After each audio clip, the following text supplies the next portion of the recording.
இன்னைக்கு பாத்தீங்கன்னா சபாநாயகர் தன்னுடைய இருக்கையில அமர்ந்திருக்கிறாரு. முதலமைச்சர் அவர்களும் எதிர்க்கட்சி தலைவர் அவர்களும் தன்னுடைய உரையை நிகழ்த்திருக்கிறாங்க. அதுல எதிர்க்கட்சி தலைவரான உதயநிதி அவர்கள் பேசும்போது பல்வேறு விஷயங்களை குறிப்பிடுறாரு. குறிப்பா பார்க்கும்போது அந்த ரொம்ப வைரலா போயிட்டு இருக்கிற காட்சி என்னன்னா, நாங்க 2 பேருமே லயோலா காலேஜ்ல படிச்சவங்க. ஆனா ஆட்சி நடத்துறதுல திமுக தான் சீனியரா இருக்கு. எனவே எங்களுடைய அறிவையும் எங்களுடைய அனுபவத்தையும் நாங்கள் பகிர்ந்து கொள்ள தயாராக இருக்கிறோம். ஏற்றுக்கொள்ள நீங்களும் தயாராக இருங்கள் அப்படின்னு சொல்லியிருக்காங்க. இதுல பார்க்கும்போது சார், வெளியிலிருந்து மு.க.ஸ்டாலின் அவர்களும் உதயநிதி உள்ள இருந்தும் ஒரே வார்த்தையை பேசுறாங்க.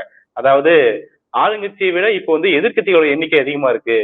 அவங்களுடைய குரலை மதிச்சு நீங்க வந்து நடந்துக்கணும் அப்படிங்கிற விஷயத்த குறிப்பிட்டு பேசுறாங்க. இந்த நிகழ்வுகளை எப்படி சார் பாக்குறீங்க? இப்போ டைரக்டா விஜய் விசஸ் உதயநிதி அப்படிங்கிற காம்படிஷன் அந்த கண்டெஸ்ட் வந்து நின்றுருக்கா? எப்படி புரிஞ்சுக்கலாம்? இனிமே எப்படி போகும்? கண்டிப்பாக அடுத்த தலைமுறை அரசியல் வந்துருச்சு, அது தெளிவாகவே தெரியுது. நம்ம இருதுருவம்னு சொன்னாலும் இருதுருவ அரசியல் கிடையாதுங்க. இது இருதுருவம்னா என்னன்னா, ஒரு கான்செப்ட் வேறவா இருக்கணும், இன்னொரு கான்செப்ட் நேர் எதிரா இருக்கணும். இப்ப தேசிய கட்சிகள் 67 எங்க காலகட்டம் இருதுருவம் தான். தேசிய கட்சி, மாநில கட்சி, தேசிய சித்தாந்தம், திராவிட சித்தாந்தம். அதுக்கு பிறகு பொதுவுடைமை சித்தாந்தம் இருந்தது 63ல கம்யூனிஸ்ட் கட்சி பிளவோட இல்லாம போயிருச்சு. 3 சித்தாந்தங்கள் இருந்தது, ஒரு சித்தாந்தம் ரொம்ப பலவீனப்பட்டு போச்சு. 2 சித்தாந்தம் தான். 72ல எம்ஜிஆர் கட்சி ஆரம்பிக்கும் போதும் இதே தான், 2 தான். தொடர்ந்து இவ்வளவு நாள் அதுதான். இப்போ வந்து 3ஆவதா ஒரு கட்சி வந்திருக்கு. அதாவது 2 கட்சி இருந்த இடத்துல 3ஆவது கட்சி ஒண்ணு வந்துருச்சு. மோனோபொலி, டியோபொலிம்பாங்க. அதை சர்வாதிகாரமா ஒரே கட்சி இருந்தா மோனோபொலி, டியோபொலின்னா 2 கட்சி இருக்கிறது. இப்போ இது வந்து 3ஆவது கட்சி வந்துருச்சு. 3ஆவது கட்சி வரும்போது இயல்பாக ஓட்டு வங்கியில மாற்றம் ஏற்படும், மக்கள் மனோபாவத்துல மாற்றம் ஏற்படும், கணிப்புகள் எல்லாமே தவறா போயிருச்சு. அப்போ ஒரு பெரிய சேஞ்ச் வந்திருக்கு. 40 வயசு கீழே இருக்கவங்க என்ன நினைச்சாங்கன்னு புரியல. 75 வயசு இப்படிதான் அவங்க நினைச்சிருப்பாங்க போல இருக்குன்னு நினைச்சது. ஆனா 40 வயசு வேறன்னு அது ப்ரூவ் பண்ணிருச்சு. இதுதான் உண்மை. இது நிரந்தரமா அப்படி நான் நினைக்கவே இல்லைங்க. அரசியல்ங்கிறது எதுவுமே நிரந்தரம் கிடையாது. காற்று நிரந்தரம், கவிதை நிரந்தரம், அரசியல் நிரந்தரம் கிடையாது. அது மாறிக்கிட்டே தான் இருக்கும். அப்போ ஒரு ஆட்சியை நீங்க எப்படி எஸ்டிமேட் பண்ணுவீங்க? ஆட்சியோட சாதனைகள், கொடுத்த வாக்குறுதிகள் நிறைவேற்ற முடியுமா, நிறைவேற்ற முடியலையா? இப்பவுமே வந்து எல்லாத்தையும் குறைங்க, எல்லாத்தையும் குறைங்கன்றாரு பிரதமர் மோடி. தங்கம் வாங்குறத குறைங்க, ஆபீஸ்க்கு போறத குறைங்க, வெளிநாட்டு பயணம் போகாதீங்க, பெட்ரோலே செலவு பண்ணாதீங்க அப்படின்றாரு. அப்ப எப்படி 6 சிலிண்டர் கொடுக்க போறாங்க தாவேகா? வாய்ப்பு இல்லை. 2500 ரூபாய் எப்படி கொடுக்க போறாங்க? வாய்ப்பு இல்லை. மக்களுக்கு இதெல்லாம் வந்து புரியுமா? சாதாரண மக்கள் என்ன எதிர்பார்ப்பாங்க? சென்னையில ஏறினா கன்னியாகுமரி வரைக்கும் ஃப்ரீ பஸ், இதான் நம்ம எதிர்பார்ப்போங்க. சாதாரண பெண்களோட எதிர்பார்ப்பு. குறைந்தபட்சம் இப்ப அவங்க வந்து அவங்க மாவட்டத்துக்குள்ளேயாவது ஃப்ரீ பஸ்ல போயிட்டு இருந்திருப்பாங்க. 5 வருஷமா போய் பழகிட்டாங்க. வேற டிக்கெட் எடுன்னு சொன்னாலே அவ்வளவுதான், பெரிய சண்டை வருங்க ஊர்கள்ல. அப்ப மாநிலம் முழுவதும் ஃப்ரீ பஸ்ங்கிற கனவுல இருந்தவங்களுக்கு உன் மாவட்ட பஸ்ல நீ டிக்கெட் எடுக்கணும் அப்படின்னு கம்பல் பண்ணும்போது பெரிய அளவுக்கு மனஸ்தாபம் வரும். ஒண்ணு, 1000 ரூபா வாங்கி பழகியாச்சு. அப்ப 1000 ரூபா இந்த 15ஆம் தேதி வரணும், மே மாசம் 15 விட்டா ஜூன் 15 வரணும். எப்போ வரும்னு தெரியாது. 2500 வரும்னு அவங்க கனவு கண்டுகிட்டு இருந்தாங்க. 1000 ரூபாய்க்கே வழி இல்லைன்னு ஆயிரும். அப்போ ஆட்சி பேர்ல இருக்கிற அதிருப்தி என்பது காலப்போக்குல கூடும். அதெல்லாம் வச்சுதான் உதயநிதி ஸ்டாலின் என்ன சொல்றாரு எதிர்கட்சி தலைவர்னா, இல்ல நாங்க வந்து சீனியர்ஸ், எதிர்கட்சிகளோட ஸ்ட்ரென்த் வந்து ஜாஸ்தியா இருக்கு, எங்க அனுபவத்தை கேளுங்க. இந்த கட்டத்துலதான் அதிமுகவோட சட்டமன்ற கட்சி பிளவுபடுது. இப்ப தாவேகா ஒரு பிளவை வந்து ஏற்றுக்கொள்ளலாம், ஏற்றுக்கொள்ளாதுன்னு நான் சொல்ல. அரசியல்ல வந்து எல்லாமே சகஜம்தான். ரெண்டாவது அங்க செங்கோட்டையன் இருக்கிறாரு, ஆதவர்ஜுன் இருக்காங்க, எல்லாருமே அதிமுகவோட டச் உள்ளவங்க தான். இவங்களை இழுத்துக்குவாங்க, அதுல மாற்றுக்கிறதுலாம் கிடையாது. இழுத்தாலும் இவங்களை சாட்டிஸ்ஃபை பண்ண முடியாது. அப்புறம் பொதுமக்கள் உடனடியாக அதிருப்திக்குள்ளாவாங்க. என்னங்க மாற்று சக்தின்னு சொன்னோம், பழையபடி பார்த்தா அதிமுகவோட பழைய முகங்கள் தான் மந்திரியா இருக்காங்க. இதே சி.வி. சண்முகம் மந்திரியானா சட்டத்துறையை கொடுங்க பாரு, அவருக்கு தெரியும். சட்டத்துறையை கொடுங்க பாரு. வேலுமணி என்ன சொல்லுவார்? நகராட்சி நிர்வாகத்துறையை கொடுங்க பாரு. அப்ப வேலுமணி பேர்ல இருக்க வழக்கெல்லாம் என்ன பண்றது? சிபிஐ வழக்கெல்லாம் என்ன பண்றது? அப்போ அதிமுகவோட பழைய பேகேஜ தாவேகா சுமக்க வேண்டியது வந்துடும். திமுக இருந்து யார் எடுத்தாலும் இதே கட்சி தான். அதனாலதான் நான் திருப்பி சொல்றேன், இது 3 கட்சி ஆயிடுச்சு. எந்த கட்சியுமே நம்ம வந்து இன்னொரு கட்சி சேர்த்துக்கிட்டா பழைய கணக்கு வருங்க, வராம இருக்காது. ஏன்னா ஆட்சியில இருக்காங்க. அப்ப எப்படி விமர்சனம் வைக்கிறது, எப்படி குற்றச்சாட்டு வைக்கிறது? பழைய வரலாறுலாம் எடுப்பாங்க. லீமா ரோஸை மந்திரி ஆக்குனீங்கன்னா லீமா ரோஸோட குடும்ப வரலாறு பூரா இங்க அலசப்படும். அழுக்கு துணிகள் 1000ங்க. இந்த வாஷிங் மிஷின் பத்தாது அதுக்கு. அப்போ பிராக்டிக்கலா உதயநிதி ஸ்டாலின் எதிர்கட்சி தலைவருங்க. அவருக்கு எந்த ஆட்சி சுமையும் அவர் ஏற்க வேண்டியது இல்லை. எப்படினாலும் வந்து சட்டமன்றத்துல எப்படினாலும் சிலம்பம் ஆடலாம், கம்பு சுத்தலாம், எப்படினாலும் சுத்தலாம். மற்ற எதிர்கட்சி தலைவர்கள் அப்படிதான். தாவேகாவுக்கு ரொம்ப கஷ்டம். இன்னைக்கே சபாநாயகர் பேச்சுல அவர் ஆரம்பம்லாம் சரியா தான் இருந்தது, பினிஷிங் சரியில்லை. ஆரம்பத்துல வந்து அவர் எம்ஜிஆரை பத்தி சொன்னது ரொம்ப நெகிழ்ச்சியாது. எனக்கே தெரியுங்க. அது 80ல வந்து அவரோட தொகுதியில எம்ஜிஆர் பிரச்சாரத்துக்கு போகும்போது ரொம்ப நல்லவருங்க இவரு, எனக்கு ஒரு மகன் இருந்தா இவருக்கு கல்யாணம் பண்ணி கொடுத்துருப்பேன்னு சொன்னாரு. அப்ப நாங்க அண்ணால அதெல்லாம் பெரிய அளவுக்கு எழுதியிருக்கிறோம். ஜெயிச்சிட்டாரு அவரு, யார் இப்ப இன்றைய சபாநாயகர். அந்த வரலாறுலாம் அவர் சொல்லும்போது எனக்கே ரொம்ப டச்சிங்கா இருந்துச்சு. சரி, கரெக்டா ஞாபகமா சொன்ன. எங்களுக்கு என்றைக்குமே அவர் தான் வாத்தியாருன்னு. ஆனா எம்ஜிஆர் தான் விஜய்னு சொன்னதை என்னால ஏத்துக்கவே முடியல. ஏன்னா எம்ஜிஆர் கட்சி ஆரம்பிச்சு 6வது மாசம் இடைத்தேர்தல் வந்தது, திண்டுக்கல் இடைத்தேர்தல். அதுல போட்டி போட்டு அவர் ஜெயிச்ச பிறகுதான் அவர் அரசியல்வாதியா அங்கீகாரம் ஆனாரு. விஜய் எந்த இடைத்தேர்தலையும் போட்டி போடல, ஸ்ட்ரைட்டா அவர் வந்து பொது தேர்தலுக்கு வந்துட்டாரு, ஜெயிச்சுட்டாரு. எம்ஜிஆர் ஆக முடியாதுங்க. எம்ஜிஆர் வந்து ஒரு பெரிய கட்சியில இருந்து பெரிய பயிற்சி பெற்று அந்த கட்சியோட பொருளாளர் வரைக்கும் வந்து அவரோட ஹிஸ்டரி வேற. விஜய் தான் புதிய புரட்சி தலைவர்னு சபாநாயகர் வந்து சட்டமன்றத்துல சொன்னதை உண்மையிலே என்னால ஏத்துக்கவே முடியல. அது எப்படி அவர் சொல்ல முடியும்? அப்படின்னா புரட்சி தலைவின்னு யார சொல்லுவார் அவரு? புரட்சி தலைவர், புரட்சி தலைவினா அந்த வரிசை வேணுமா? இப்ப புதிய மாறுதல் நீங்க சொல்லிட்டீங்க, சொன்ன பிறகு எதுக்கு பழைய பட்டத்துக்கு போறீங்க? சரி, தளபதிங்கிற பட்டமேங்க ரொம்ப பழசு. அண்ணா காலத்துல அண்ணா தளபதி. பெரியாருக்கு என்ன தெரியுமா பட்டம்? சர்வாதிகாரி. இதுதான் 1940. பெரியாருக்கு சர்வாதிகாரி பெரியார், அண்ணாவுக்கு தளபதி. என்னன்னா அவர் பெரியார் என்ன சொன்னார்னா, என் கட்சியில வந்து இப்படியானவங்க தான் எனக்கு இருக்கணும், நான் சர்வாதிகாரமா முடிவு எடுப்பேன், நீ ஏத்துக்கிடணும். அந்த படைக்கு வந்து தளபதி அண்ணா. அப்ப தளபதிங்கிற வார்த்தை தொடர் வந்து அப்படித்தான் வந்துச்சுங்க. அப்புறம் எல்லா கட்சியிலையும் தளபதிங்கிற வார்த்தையை பயன்படுத்த ஆரம்பிச்சாங்க, சினிமாவிலையும் பயன்படுத்த ஆரம்பிச்சாங்க. அவ்வளவுதான். விஜய் தமிழ்நாட்டுக்கே தளபதினு சபாநாயகர் அவையில சொல்றதெல்லாம் புகழ்ச்சியின் உச்சகட்டம், தேவையில்லை. ஆரம்பத்துல நீட்டா தெளிவா ஆரம்பிச்சாரு. அப்புறம் பினிஷிங்ல வந்து வழக்கம் போல கட்சி தலைவர்களை புகழ்தல். கட்சி தலைவர்களை வந்து கட்சிக்காரங்க புகழும் போது ஓகே, சபாநாயகர் அதுக்கு அப்பாற்பட்டு போயிட்டாரு. அதுக்கு பிறகு அவர் புகழ வேண்டிய அவசியம் இல்லை, அவருக்கு சீனியாரிட்டி வேற இருக்கு. ஏன் வந்து அவர் அந்த பழைய ரூட்டுக்கு போனாரு அப்படிங்கிறது எனக்கு உண்மையிலே புரியல. நான் ஃபுல்லா கேட்டுட்டு இருக்கும்போது ஆரம்பம் ரொம்ப நல்லா இருந்துச்சு, பினிஷிங் சுத்தமா சரியில்லை.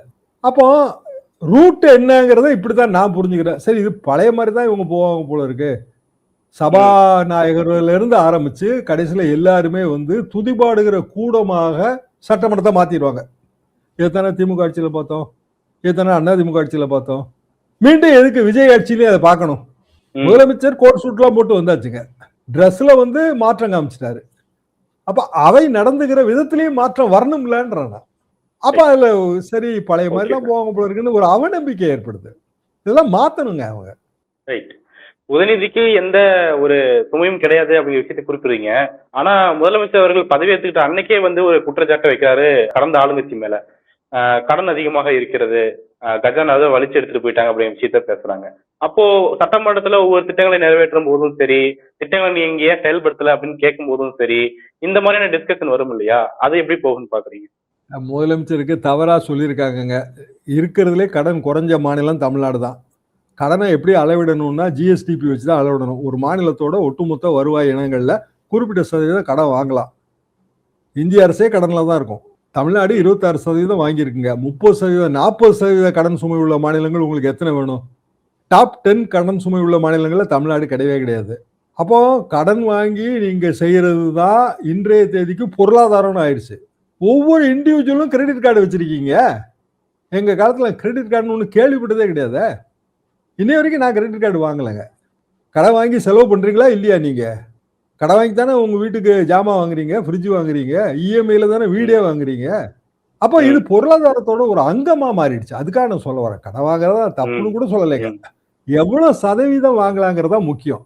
அப்போ ஒரு இண்டிவிஜுவல் வந்து அவரோட சம்பளத்துல எத்தனை சதவீதம் கடன் வாங்குவார்னு ஒரு அளவு இருக்குல்ல. இன்னும் சொல்லப்போனா அப்படிதான் பேங்கே கடன் கொடுக்கும்.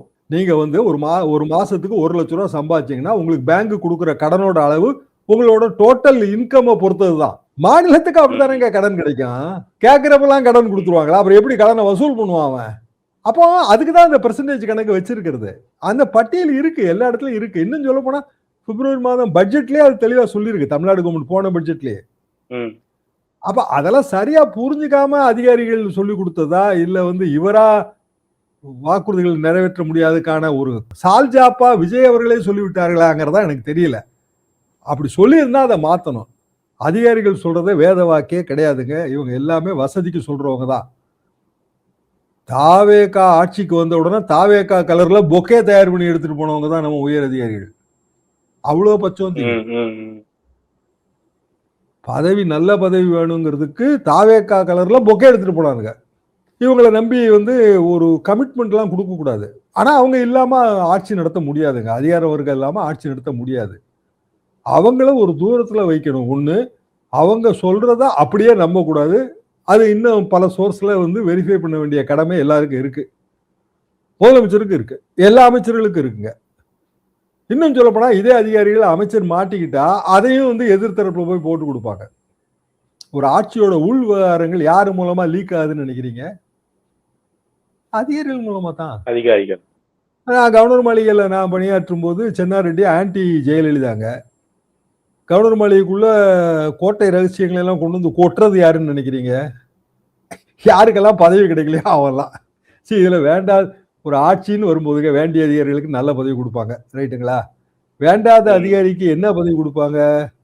சர்வேக்கல்ல என்ற டிபார்ட்மெண்ட், கடல் அலைய என்ற டிபார்ட்மெண்ட், குளத்துக்கரை சரியா இருக்கான்னு பாக்குற டிபார்ட்மெண்ட், அதான் கொடுப்பாங்க. அவனுக்கு வேலை வெட்டியே கிடையாது, காலையில ஆபீஸ் போகணுங்கிற கட்டாயமே கிடையாது. அப்ப அவன் என்ன பண்ணுவான்? வண்டியை ராஜ்பவன் பக்கம் திருப்பி விட்டுருவான். உள்ள யார் உட்காந்துருப்பா? கவர்னரோட செயலாளர் உட்காந்துருப்பாரு. அவர் யாரு? அவர் ஐஏஎஸ். அவரும் நல்ல பதவி கிடைக்காம தான் கவர்னர் மாளிகையில் உட்காந்துருப்பாரு. இவன் அங்க டீ பிஸ்கட் சாப்பிட்டுட்டு உள்ள இருக்கிற விஷயத்த பூரா அங்க ஓதிட்டு போவான். இது இந்த ஆட்சியும் நடக்கும். ஏன்னா நம்ம கவர்னர் யாரு? அர்லேக்கர்.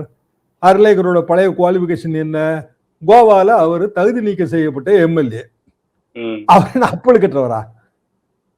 சரி, ஒரு அரசாங்க பதவி வகிச்சுக்கிட்டு அரசாங்க சம்பளம் வாங்கிட்டு இருக்க முடியாதுங்கிறது எல்லாருக்கும் தெரிஞ்ச விதிங்க. கோவா அரசாங்கத்துல சம்பளம் பெறுகிற பதவியில் இருந்துகிட்டு எம்எல்ஏ ஆனாரு அர்லேகர். தகுதி நீக்கம் செய்யப்பட்டார். சுப்ரீம் கோர்ட்டும் அந்த தீர்ப்பை உறுதிப்படுத்தியது. அப்ப அவர் நீங்க என்ன நியாயமா நடந்துக்க போறாரு? இப்படிதான் நடந்துக்கிடுவாரு. ஆர்.என். ரவி எப்படி நடந்துக்கிட்டாரோ அப்படிதான் நடந்துக்கிடுவாரு. சென்னாரெட்டி எப்படி நடந்துக்கிட்டாரோ. உதயநிதி அவர்கள் என்ன சொல்றாருன்னா, நீங்க பழைய மரபுன்னு சொன்னீங்க இல்லையா, பழைய இதை நோக்கிதான் சட்டமன்றம் போகும்போதுன்னு, அந்த பழத்திலயுமே ஒரு செக் வைக்கிறத பார்க்க முடியுது. கவர்னர் அவர்கள் ஆர்.என். ரவி அவர்கள் இதே மாதிரிதான் தேசிய கீதத்தை முன்னாடி பாட சொன்னாரு. மூன்று ஆண்டுகளா நாங்க புறக்கணிச்சோம், அதை வச்சு அவங்க வெளியே நடப்பு செஞ்சாரு. அதே மரபை நீங்க நீங்களும் காப்பாத்துங்க அப்படிங்கிற ஒரு கம்பல்சனை சட்டமன்றத்துக்குள்ளேயே வைக்கிறாரு. அது ஓல்டாக இருந்தாலும் அது ஒரு நடைமுறையில இருந்த ஒரு விஷயமா இருக்குது. அது எப்படி பாக்குறீங்க? அது சரிதானுங்க. அதாவது இங்க வந்தே மாதரம், அதுக்கு பிறகு தேசிய கீதம், அதுக்கு பிறகு தமிழ் தாய் வாழ்த்துன்னு கவர்னர் மாளிகை வற்புறுத்தியதால் தான் நாங்க அப்படி பண்ணோம், இனி அப்படி பண்ண மாட்டோம் அப்படின்னு அமைச்சர் ஆதவ அர்ஜுன் சொன்னார் இல்லையா? அப்படி பண்ண மாட்டோம் அப்படின்னா கவர்னர் உரைய திருப்பி பழைய ஆர்.என். ரவி என்ன செஞ்சாரோ அதுதான் அர்லேக்கர் செய்வார். அதுதான் நான் சொல்ல வரேன். State protocol proceeds central protocol அப்படிங்கிறதுல நம்ம உறுதியா இருக்கணும். எங்க மாநில மரபு தாங்க எங்களுக்கு முக்கியம், உங்களோட டெல்லி மரபு அல்ல அப்படிங்கறதுல நம்ம உறுதியா இருக்கணும். அப்படி உறுதியா இருக்கிறதுக்கு உங்க ஆட்சியும் அப்பளு கட்டுறதா இருக்கணும். தாவே காட்சி இப்பதான் வந்திருக்கு. அமைச்சர்கள் எப்படி நடத்துவோம் அதெல்லாம் நமக்கு தெரியாது. ஆனா அடுத்த சோதனை உடனடியா வந்துடும். கவர்னர் உரையிலே வந்துரும்ல அது. அப்ப ஏற்கனவே ஆர்.என். ரவி வெளிநடப்பு பண்ணதெல்லாம் நம்ம பார்த்துருக்கிறோம். வெளிநடப்பு பண்ணும்போது உரையின் பல பகுதியில் விடுத்து படிச்சதெல்லாம் பார்த்துருக்கிறோம், திருத்தி படிச்சதெல்லாம் பார்த்துருக்கிறோம். அதையே தான் அர்லேக்கரும் செய்வாரு.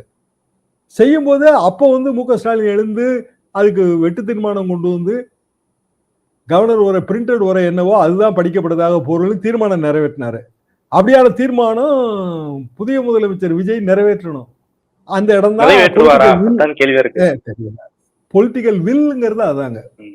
ஓகே சார், பல்வேறு முக்கியமான விஷயங்களை பகிர்ந்தீங்க சார். உங்களுடைய நேரத்துக்கும் கருத்துக்கும் மிக்க நன்றி சார்.